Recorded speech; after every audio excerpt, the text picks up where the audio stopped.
Welcome to the Raw Food Health Empowerment Podcast, where we delve into the powerful benefits of a holistic, high-raw vegan lifestyle for achieving optimal health, brain function, and overall well-being.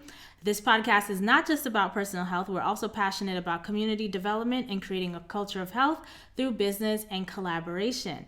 Join us as we explore the intersection of raw food, holistic health, and community building to empower ourselves and others to live our best lives. I'm your host, Samantha Salmon, Certified Integrative Nutrition Coach, and today we are talking about what it actually takes mentally, emotionally to transition from a standard American diet to a high-raw vegan lifestyle. And I figured I would cover this topic in particular. I was on my daily walk, and it came to me because I specialize in helping my clients release excess fat. And I do that utilizing the tools that have helped me. Raw foods has helped me to release excess fat and maintain a healthy weight. Also intermittent fasting. And it can be quite a leap for folks to go from standard American meat, dairy, eggs, and all these hyper palatable foods to eating high raw, especially in the wintertime, going from hot cooked foods that are really dense with lots of fat to eating lighter foods that have very minimal fat can be quite a transition. So I just want to, if anyone is thinking of going on this journey, definitely you want to stay tuned to this episode because I'm going to dive into what it actually takes, the shift that has to happen in order for it to work. One is an openness to change, right? You have to be open to embracing new ideas. That means new cuisine and being willing to change some long-held beliefs. If you thought that, like I used to say back in the day, it's not a meal if it don't have chicken. And look at me now, 15 years high raw vegan, right? So you have to just be open. If you're given some raw food recipes, try them. What is the worst that could happen? You need to be open to change, to experimentation. The second thing is you need to have an educational mindset. I like to say really a growth mindset versus a fixed mindset, and that's really connected and very similar to the openness to change idea. But an educational mindset is like you actively seek knowledge about nutrition, and this is like the why to power you forward, right? So when I start with my clients, we set the foundation. What is the goal? And we do some exercises to keep the goal front and center because there will come a time where it gets hard. Old patterns want to come back up. And so having these reminders of why you're doing what you're doing is going to help propel you forward. And for me, a critical piece is nutrition, right? Nutrition knowledge. Like, I'm not just eating raw because there's some influencers doing it on social media. No, there's data, there's personal experience, and there's more and more data coming out that reinforces the practice. So I stay in tune, I stay leaned in, and leaning into what matters to you is super important to help you stay committed to it, right? So if it's obesity, if it's diabetes, if it's hypertension, lean into when there's new nutrition knowledge about that, because that will help propel you forward. Leaning into the benefits of a raw vegan diet. There are lots of resources on the internet, including my past 2 summits, where there are folks who are giving personal testimony to the health benefits of a raw vegan diet, and also learning about how to balance your own nutritional needs, paying attention to your own body and what you need. So having that kind of mindset, seeking knowledge about nutrition and leaning into that is going to be important. Also having some level of health consciousness, right? So if you are someone who really doesn't care, you'd rather just give yourself up to the medical system, you don't want to take any responsibility for your own health, you want to be a victim to the system, because that's basically what you end up being when you don't take responsibility for yourself, then this road is going to be really rough for you, and coaching is really not for you, right? Because with a coach does not take responsibility for you. The work you do on your own. You have the coach is the guide on the side, but you're actually doing the work in real time in your real life. So if you're not willing to do that work or to take responsibility, to have agency, then coaching is not for you. Changing your diet, you're probably not going to want to do. You have to have some level of health consciousness to understand that the impact of your diet and your physical and mental health is important, and prioritize it, right? You're going to want to prioritize it if it's important to you, and if it's not, then you're not going to prioritize it, in which case do not waste your money on a coach, okay? A coach doesn't change who you are. Mindset shifts do happen, but if you are pretty much fixed in not taking responsibility, a coach is not going to change you. Then there's the environmental and ethical awareness, which is really helpful. Watching some documentaries is helpful, right? Like, why, besides the health thing, what is eating meat, dairy, eggs actually doing to the environment? What are the ethical consequences of this? And I have some really powerful recommendations when it comes to this. For me personally, in terms of the environmental and ethical piece, Earthlings definitely watch. And also, there are two other books that I really like that made an impact by Aphro, which is Racism as Zoological Witchcraft, A Guide to Getting Out. This book is super good, honestly, super good. And can explain it a lot better than me. It's like certain things about our food system and just the way we do things are like quite triggering to me. And she basically explains why, because the more you know, that's why it's good to watch Earthlings first to understand what's happening, and then read Racism as Zoological Witchcraft. And then there's Aphro-Ism, Essays on Pop Culture, Feminism, and Black Veganism from two sisters, Afco and Silco. I highly recommend. They've been really influential to me in terms of the environmental and ethical awareness piece. So the other thing, number 5, self-discipline and commitment. Now, when it comes to self-discipline, this word is so interesting, the discipline word, because my mom used to always say, oh, you're so disciplined.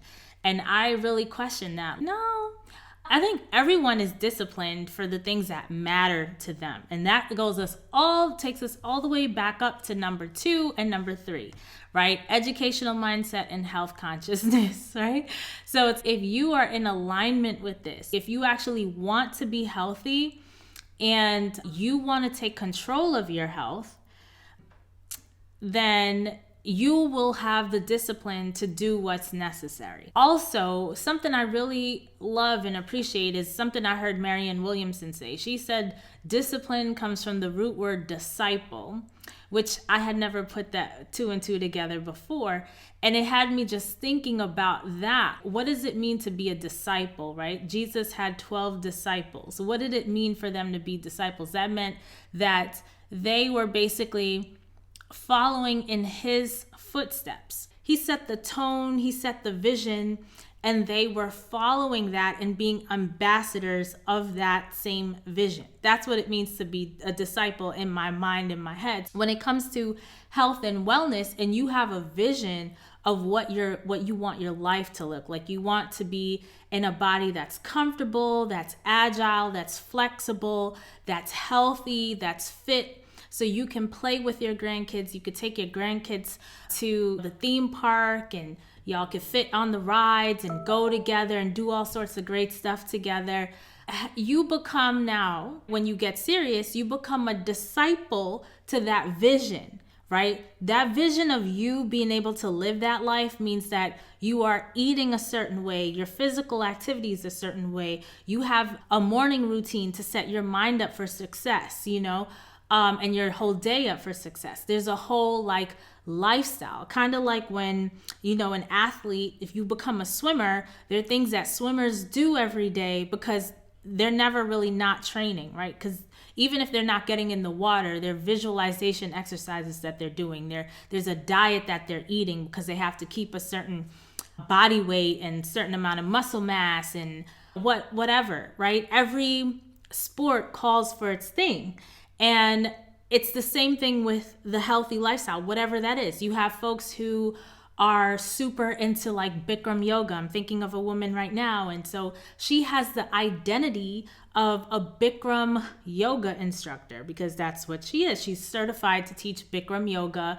And so she has that identity. She oozes Bikram yoga. Everything she talks about, does, acts, how she presents, it screams Bikram yoga, right? She puts on that identity, and she's become the disciple for Bikram yoga, right? You know that when you see her, it's part of her brand, right? And that's when I talk about self-discipline and commitment, you make a commitment to yourself and to that future vision of yourself, what you want, and you become a disciple to what's necessary, to that vision, to what that means, what that vision means to you, the road that you need to get there. You become a disciple to those things. That becomes your identity. You put that on, and you brand yourself as that. And so this part is super, super critical, super critical, right? And so maybe sometimes it's like a mindset shift. For me, when I was in college, I decided that I needed to drink more water, right? I did not like water. I didn't like the taste of it, but I felt like, you know what? My skin would actually look better if I drank more water. And so I made a plan for myself, right? Because I didn't like water, but I knew I had to drink water. And I knew I spent the majority of my time outside of the home than in the home because I had to travel all the way from Queens to lower Manhattan for school and back. And I was spending a lot of time in Manhattan during the day, going to classes, going to work, and doing my extracurriculars. And because I was out of the home more, I made a plan that when I'm out the home, I'm going to only drink water. And when I'm at home, I could drink whatever I want. So that would include all the juices, the sodas, whatever it is I was consuming back then. This is my pre-vegan days, my standard American health conscious days, right? And with that plan, I became committed to the plan and a disciple now of someone who drinks water most of the time because that was the plan that I had. And because I was committed and disciplined in it, I became a disciple for it. I started to develop a taste for water. I started to like water. I started to crave water, right? My palate changed. And these types of techniques can really help you when you're trying to have a habit change, specifically go from standard American diet to a high raw vegan diet, a healthier, cleaner way of eating. Also important is adaptability, being flexible and creative in finding and preparing raw vegan meals, right? Especially environments where the options aren't readily available. You will have new things come up. In a coaching container, what we try to do as coaches is give you the agency to be able to make decisions on your own instead of always looking to the coach to come up with the answer, right? So there's a lot of onus on you to find the answer for yourself because we know that you are a smart, capable person. You are a smart, capable person. The reason why you signed up for a coach is because you've been struggling. There's been mental blocks, and the coach can help you with some mindset shifts to break through those blocks. Maybe see things in a way you haven't seen them before. Expose you to things you haven't been exposed to before, and talk you through some challenges. At the same time, we don't step into your body and do all the things. You have to do them. So you will be in situations that are completely new with this new lifestyle, right? That you'll have to figure things out. So you have to be a little flexible. You can't be so fixed and get anxious. Oh, you know what I'm saying? So we can work through things where we're planning and prepping as much as possible. Again, things happen because life will life. And you'll plan and prep till you're blue in the face and a curveball will come at you. What do you do in that situation, right? It's okay if something happens and it doesn't work out as planned. You learn from that experience. You talk about it with your coach, right? We talk through it in a coaching session and we come up with a plan for next time this happens because most likely it's going to happen again.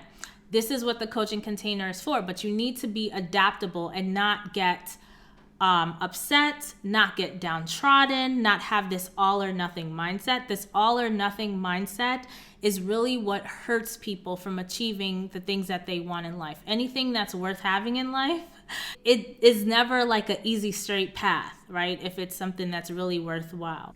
You have to be adaptable and flexible.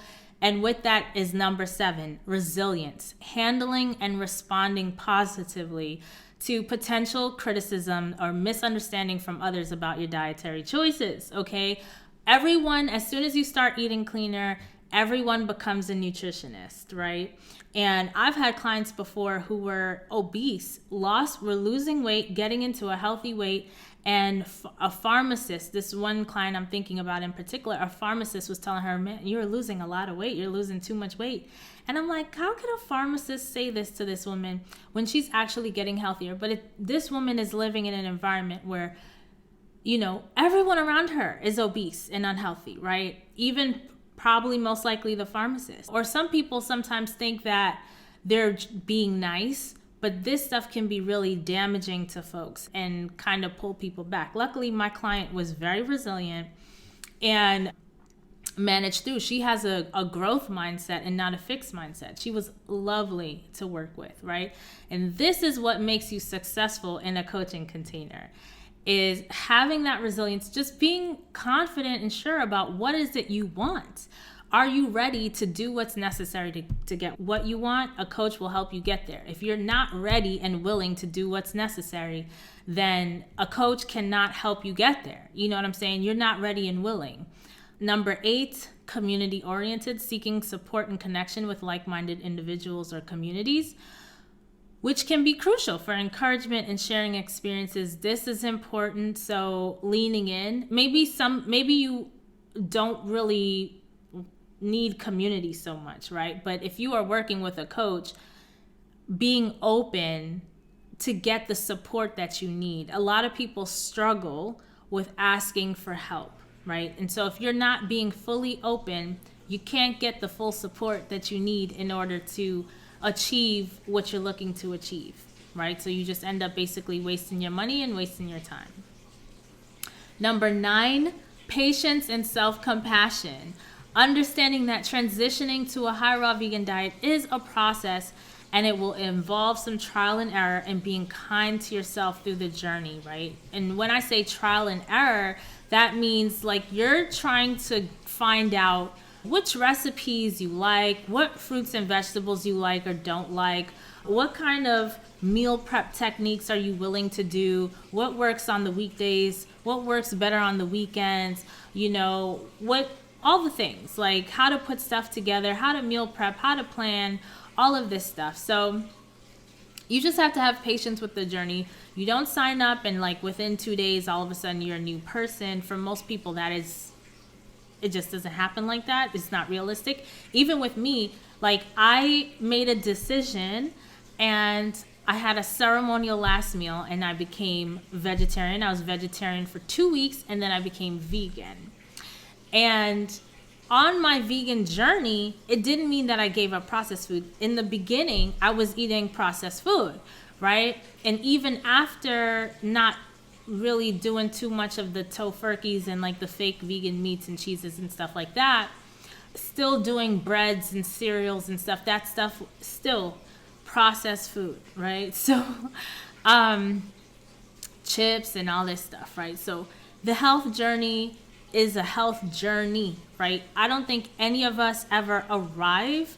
We make improvements, we make advances, and then there's always something more to do, right? So for me, for example, I'm really good about doing my low steady state cardio 5 days a week or more. I really could do a little better on my strength training regimen, beefing that up to 5 days a week. Or 4 even. I could do better with getting it to 4. I could mostly do better on some of the emotional and personal development stuff that's needed for me personally to become the person that I want to be in this world and that I want to see in this world, right? It starts with me. So there's work that I'm doing on myself on that front, which I put as a part of my health journey, which at some point I will share. Part of that, because it's a whole body-mind connection. Part of that, on that journey, I was doing a lot of Tai Chi and Qigong for a while. meditation and yoga, which I still do. But these modalities, while they're physical things, the deep breathing, the movement, it's like movement meditation, is all with the intention to be and walk with a spirit and presence that I want to walk with. So it's the body-mind connection. So all of that I encompass as part of my health journey. So you never like fully arrive, because even when I get to that point, I feel like there's going to be even more. It will be more of a leadership thing. And then when you get to leadership, I mean, you're never done, right? As long as life is still in you, you're just never done with the work, right? So just have patience and self-compassion for yourself. This is actually the fun part. It's the ride. It's that journey of becoming. It's fun, and you can make it fun. You make it fun by not having a fixed mindset. Have a growth mindset. Anytime something goes wrong, this is a learning opportunity. What can I learn from it to avoid it from happening again? And have fun on the journey. How can I make this fun? How can I make this fun? Always come back to that. And then finally, a holistic outlook, right, is really helpful for this transition. Viewing food as just one aspect of a holistic approach to health and wellness, like I just said, including exercise, mental health, emotional well-being, keeping that stress low, because that cortisol will affect. For my folks who are looking to release excess fat, stress wants to hold that fat on. Stress wants to have you reach for comfort foods and foods from the past that aren't necessarily serving you right now in your health goals. All of these changes, they occur gradually and can involve a significant reshaping of your identity and your lifestyle. It's a journey of personal growth as much as it is about changing your eating habits. Just enjoy the journey of becoming, stay open, stay flexible. And if you are interested in going deeper on this, actually stepping on that journey, getting onto your high raw vegan journey, I have the program for you, my 6-month coaching program, so you could step into that coaching container. If you are ready to do all the things that we just talked about, then I look forward to working with you, and I can't wait to connect soon. Take care.